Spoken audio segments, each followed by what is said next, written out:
Hi there, it's Craig here. Today I have two things I want to cover. One is a taste test. I've got a few taste tests coming up. And the other is a gift I received from a fellow who calls himself Omar.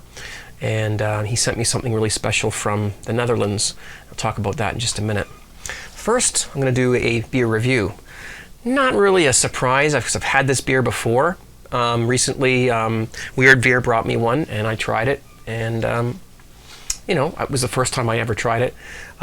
This time I'm going to do it on video. It's not really, you know, it's kind of weird because I've tasted it before, but I'll do it anyway. Seeing as a couple of my friends have done them too, so I may as well, and it's the last one, so, you know, may as well share it. Now, the thing about these is they've got these plastic, it's probably because it's being shipped over from Australia. Oh, by the way, it's a Cooper's Sparkling Ale.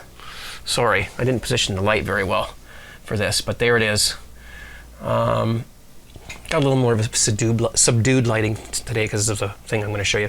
No, it's not the lamp.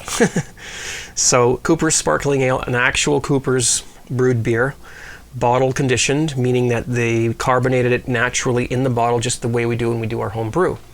So that means that there's sediment in the bottom.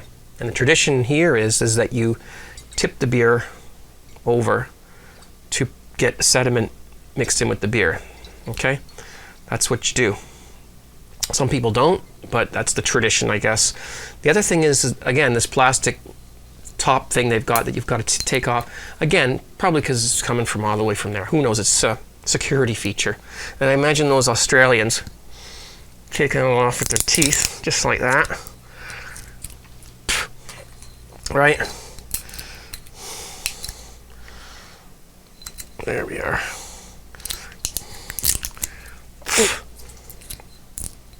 Okay, and I've lost my bottle opener, so I'm going to use this again. It's probably not going to let me open it the first time, but there we are. I've ordered a gadget. I'm going to be reviewing when it comes. It's a little bottle opener thing, but here we go. Let's hope that I can get this the first time. Oh, jeez.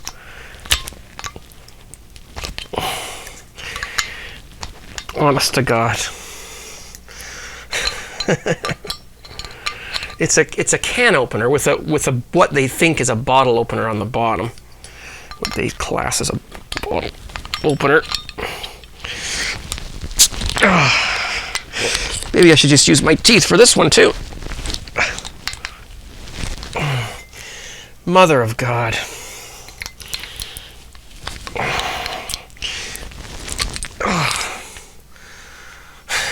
Jeez. Oh well, so much for the cap. Okay, after all that, here we go. Okay. How to open a beer with a can opener. There you go. Right. Now, because I know this is a carbonated beer, it's very carbonated, sparkling ale, right? So there's a lot of carbonation in it. I'm choosing to pour it more vigorously than I normally would, because I know I can afford to expel some of the carbonation into making myself a nice head. Okay? Whoa, see now. Slow down. Whoops, see now, that's not good. So, made a liar out of me. It's cold too. Okay, we'll just wait. Maybe I'll start doing a little more of a gentle pour then. So far, it's cloudy because of the yeast that we mixed in with it. Okay, whoops, there we go. Let's try and ease some more into it here. Screwed it up. All right. Okay, we're just going to get the rest of that yeast off. Look. Oh, it just came out of the fridge. It's been in the fridge for about 3 days. Fo was just here about 3 days ago. And look at that nice meringue head. Yeah. I polished this glass with salt water, dried it, and God, I'm shaking. Okay, well, why don't we try it without, there's a little bit of yeast in there. Let me just put this down. It's a little bit cloudy. So we'll do a little review with it like that. All right.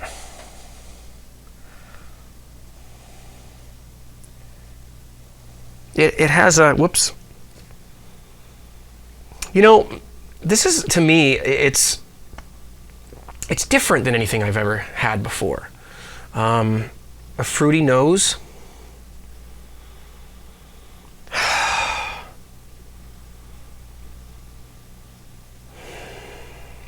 But I can't detect any specific type of fruit like apple or cidery or banana or anything like that. So, cheers.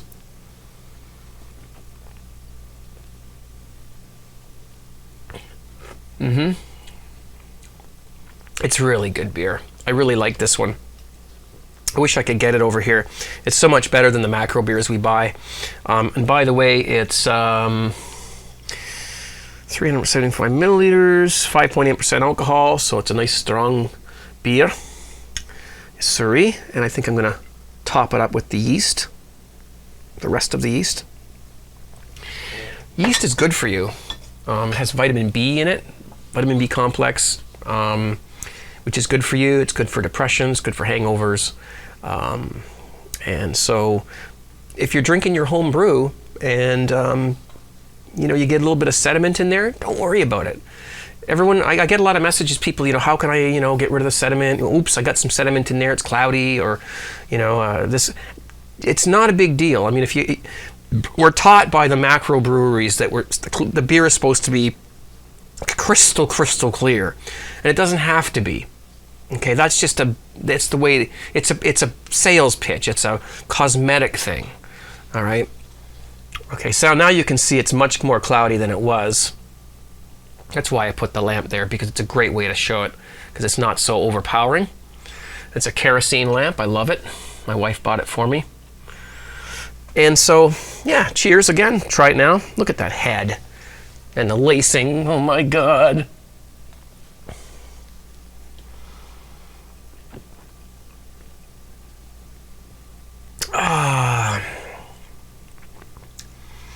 It's a great, refreshing, sparkling,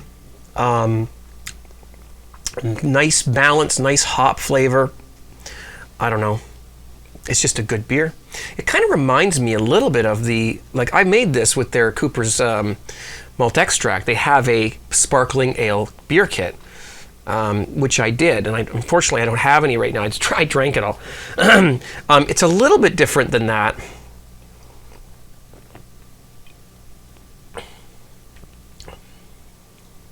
The hop flavor in this is stronger, from what I can remember.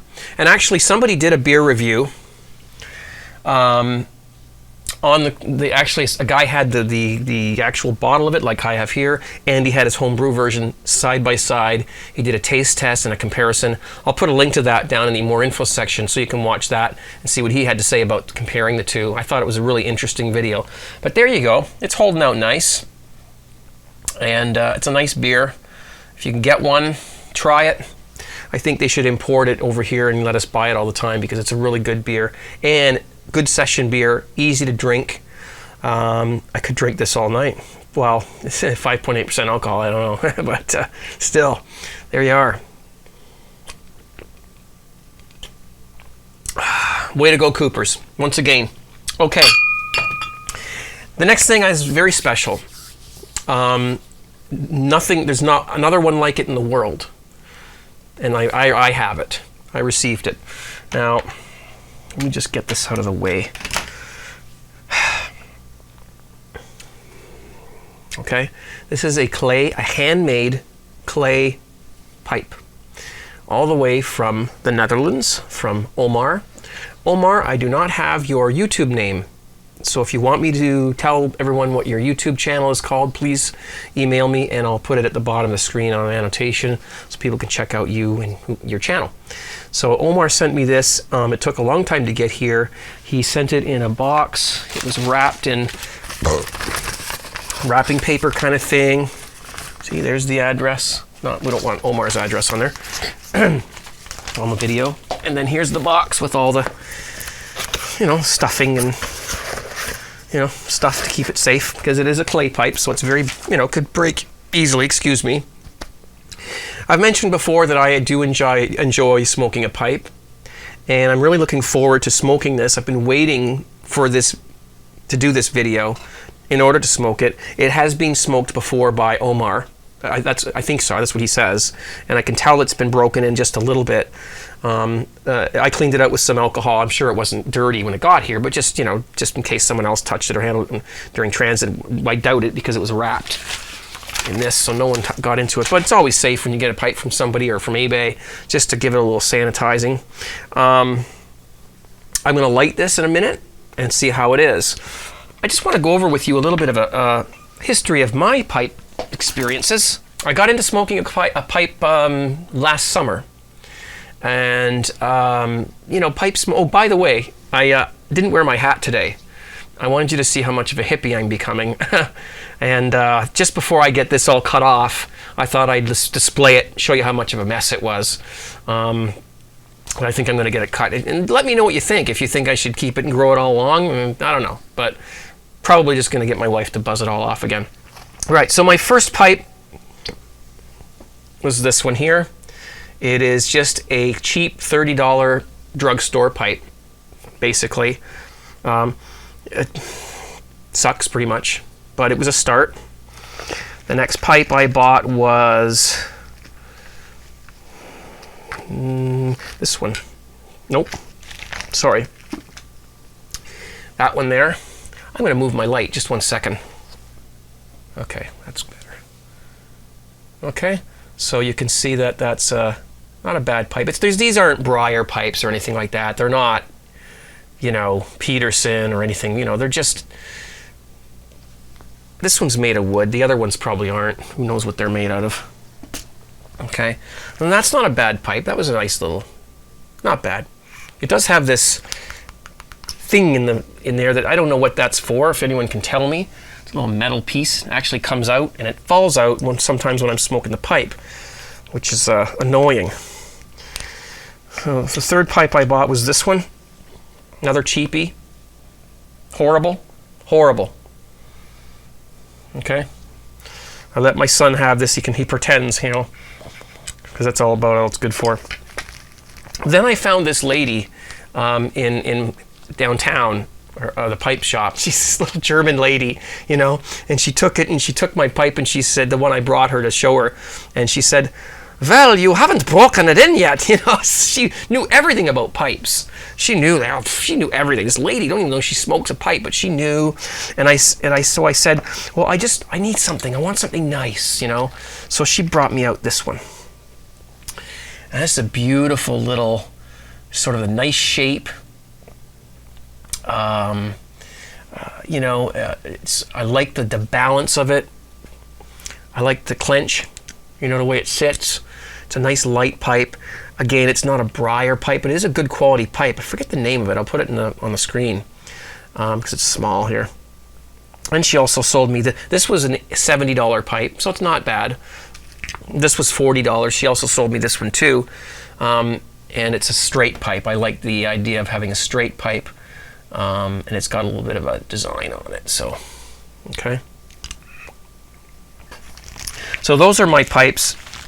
I have some beautiful tobacco here that I'm going to load into my my clay pipe that I'm dying to try. This tobacco is called After 5. I doubt you can get it anywhere where you live because she blended it herself. This woman, you walk in the store, the floors are creaking. It's a long tunnel of a store, and you walk in and you go, oh my God, and there's a lady standing behind the counter that looks about 80 years old, and you think, what am I doing in here? But then when you talk to her and you ask her some questions, she's an encyclopedia. She knows everything about pipes and other things too. So she sold me this After 5. Beautiful tobacco, nice aroma. So I'm going to load this up. Okay, now I have different techniques on loading my pipes. I'll go over that in other videos if you like. This one here, I'm not going to do anything special. I'm just going to pack it. Okay, so I'm going to put it in the bag. I should move my light back so we can get what I wanted in the first place. There we are. I'm just going to put it in and just take some tobacco and just throw it in there. Pack it down sort of firm down in the bottom. Okay, a little bit like that. We'll do another one here. Okay, that's good. Just put that down.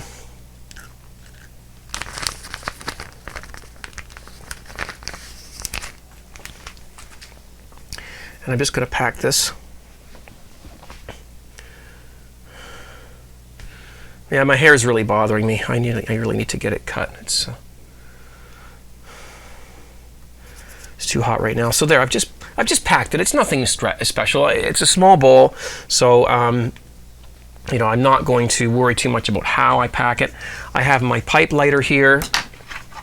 I have my tamping aerating device here. Okay, and again, I'll do some pipe videos if you like. A little more information there, detail there. But this is just me showing you what a nice gift I got from Omar.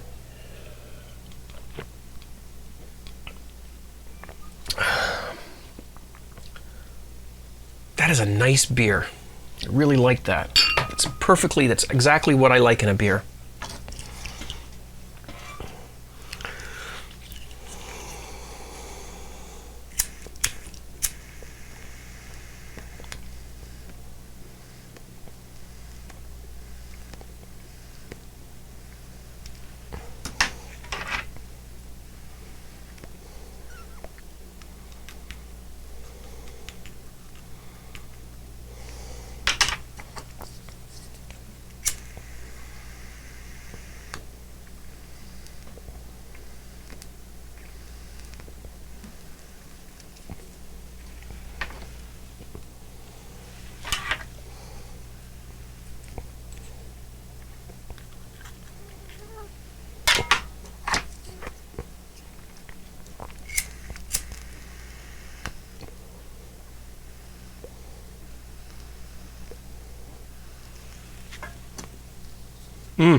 That's nice. That's a nice little smoke. It's a nice light pipe. Something you could, I don't know if you could take it too far, it might break, but it's got this little knob down the bottom. It does get a little warm because it's not a thick bowl, so you can hold it by that. What I probably will end up doing is just holding it like that. Normally with a pipe, you would, let's get one of my other ones out here. You would sort of wrap your hand around it and sort of just drape it, and you know, these are thicker bowls. But with this one here, it's just a thin bowl, and so you've got this little notch on the bottom to hold it. The thing about pipe smoking is if you talk too long in between puffs, it will go out. So you can't talk while I'm not going to make any Craig Talk videos while I'm smoking a pipe, because half the time I'll be puffing on to try and keep it lit.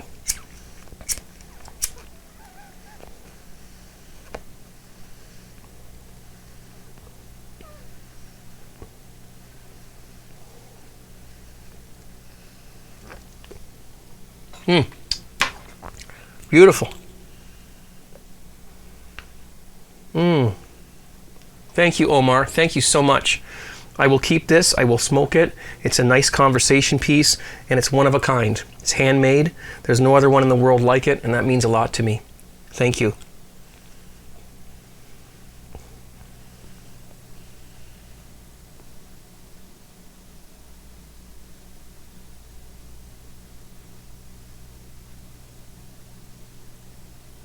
You feel like a real idiot while you're doing that, believe me. It's like, oh.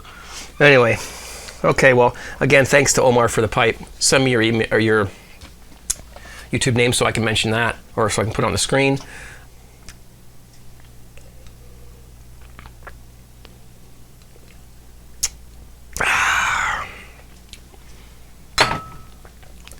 that's it. Show's over. More taste videos are coming up. Got a little bit of experiment going on with a recipe using some grains and some malt extract. It's aging right now. I don't know. It's a Sierra Nevada Pale Ale clone, and right now, well, what I smelt coming out of the fermenter while it was bubbling, it's really strong hops. I mean, I know it's supposed to be a really hoppy beer, but so I'm a little worried about it. I've got it sitting in a keg right now, just sitting, aging for about a week, and then I'll have a go at it and I'll do it for you. Okay? Thanks, guys, and we'll see you soon. See ya. Bye. Say bye to the hair. It's gone tomorrow.